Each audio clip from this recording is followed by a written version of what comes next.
to see Joey Prawns on the docket, to see him actually live on C2C, the way it was meant to be. Go for the two. Your boy, Joe Lisi. You hear him on Carver and Lisi. You've seen him on Coast to Coast brilliantly a million times, and he's back again to talk college football. He has been doing his own college recruitment trip over the last couple of weeks, looking at colleges for his lovely daughter. How has it been going, Prawns? Prawns is happy. We might have one. You never know. Monmouth is in the mix, Scotty. So beautiful campus.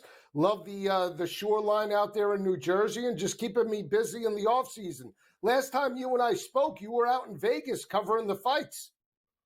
I was out in Vegas, and we saw Tank Davis look fantastic with a brutal knockout of Frank Martin. And then we saw the Grateful Dead at the Sphere. We saw it all. Hopefully going to go back to do some more big fights in the near future. Joe, we were talking about the SEC today at great length, and I was stunned to listen to Billy Napier talk about how long it's going to take him to get the house in order in Gainesville in the swamp. There is no way that those fans down there, and this is one of the hardest schools to get into in America. Everybody wants to go to Gainesville. Everybody wants to go to Athens. It's hard to get in there. You think those students pay all that money to go to Florida? They want to watch that football team lose every year like he's been losing down there? That guy is doomed. He is, and the schedule doesn't add to that, Scotty. They have an atrocious schedule. The ability for this team to potentially get to 6 wins is an uphill battle. Even with an experienced quarterback of Graham Mertz returning, they lose their starting wide receiver, Ricky Pearsall, to the NFL. Trevor Etienne is now playing for the Bulldogs across town for Athens and the Georgia Bulldogs. This is not going to be easy for Billy Napier. It's setting up to look like Ron Zook 2.0. And I brought it up all week as well. Who do they go to? I know it's an attractive job, but what type of name would you want to grab if you're the Florida Gators if they limp to, let's say, a 5-7 overall record? I mean, you're not going to get the likes of Nick Saban or anybody else. So do they go to a guy like Ed Ogeron, a retread like that, or do you go to a fresh coordinator? I guess only time will tell. You know, I don't want to jump out of the SEC yet, but I do want to talk about, I mentioned Cristobal. He's, the most overhyped coach I've ever seen. He's gone down to Coral Gables. It's gotten worse.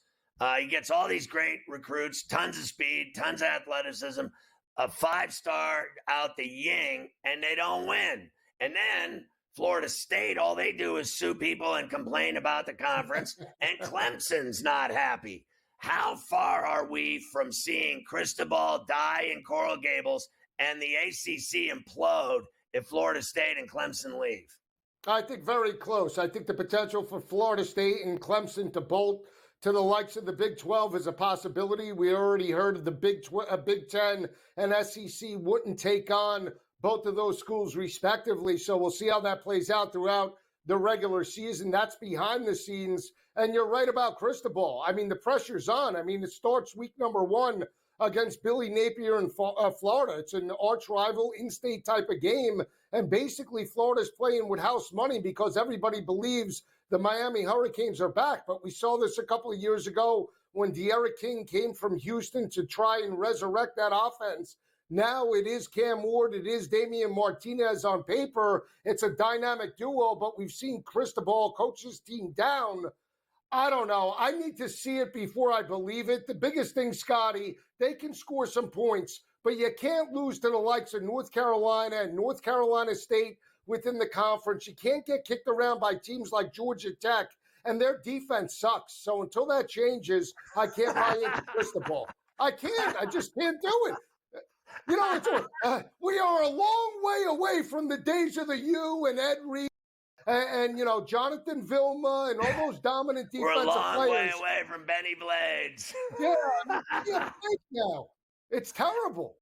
Hey, so what kind of job do you think DeBoer will do in Tuscaloosa? I think if given time, I think he could do a good job. But I've said this time and time again, Alabama's like coaching in New York. There is no regression. Those fans want to see at least a 10-2 season, possibility of an SEC championship and a college football playoff appearance. If he doesn't sniff that this year, and let's say it goes 8-4, 9-3 respectively, could look like a Brian Harsin for Auburn a couple of years ago. He's a very good coach, but the bullseye's on his back. It's a new scheme offensively and defensively. And when you lose your best offensive player in Isaiah Bond to Texas and Caleb Downs to Ohio State, I mean, that's not easy. Even though they get 5-star talent now, he has to coach them up, and they're not going to wait around. So I think 9-3, potentially year number 1. Let's see if he's there in year number 2 and year number 3. Does Sarkisian in Texas and Ewers live up to the hype in the next level at the SEC? A lot of people think, including Saban, that it's Georgia against Texas. I like this Texas team. I think they're loaded. What do you think of them? I think on paper they're loaded, but again, you could go into Tuscaloosa in a one-game situation and knock off Alabama. Can you do it week to week to week? In terms of the SEC, defensively, we got to get Joe to refresh his signal where he is. We've lost him for a second there, technically speaking. And in bottom line, do you think, can we go back to that question?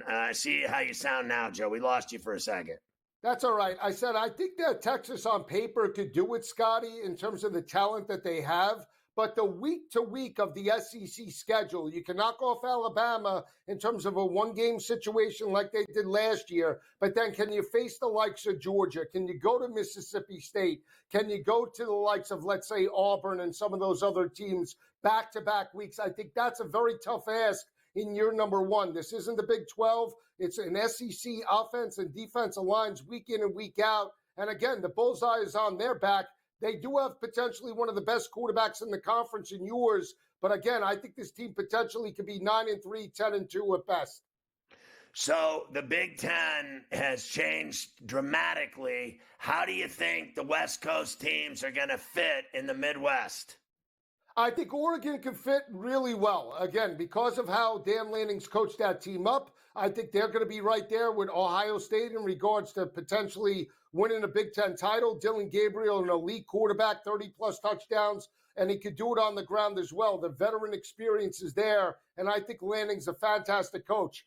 What do you get out of the new DC in terms of USC, Lynn coming over from UCLA? Because if he can make that unit at least a top 35, they have the potential to be an 8-4, 9-3 team as well and surprise some people. Miller Moss is good. They can outscore teams in terms of the Big Ten. It's going to be, can they shut down the run? I mean, you want to take a long shot for USC at 24, 25-1 to steal the Big Ten. I think it's great value. Still a tough ask. I like what you did right now. How do you think the Big 12 is going to be? It is stacked. Yeah, it's going to be top to bottom, very competitive. I think there's a number of teams that could come out. I mean, Iowa State, Oklahoma State, Kansas State, you name it. But I'm going with Joey McGuire and the Red Raiders. 14-1 shot. Brennan Morton, Taj Brooks. 18 starters coming back, and he's a riverboat gambler. Keep an eye out for Texas Tech. How about your boy Joey Prance going with Texas Tech? Sermonello went with Oklahoma State. So I can't wait to watch that Big 12. I can't wait to watch the Big 10. I'm sick and tired of Cristobal, hearing how great they are. My Canes need to win games. I want to watch Ward to see if he's much of a badass as he was at Washington State.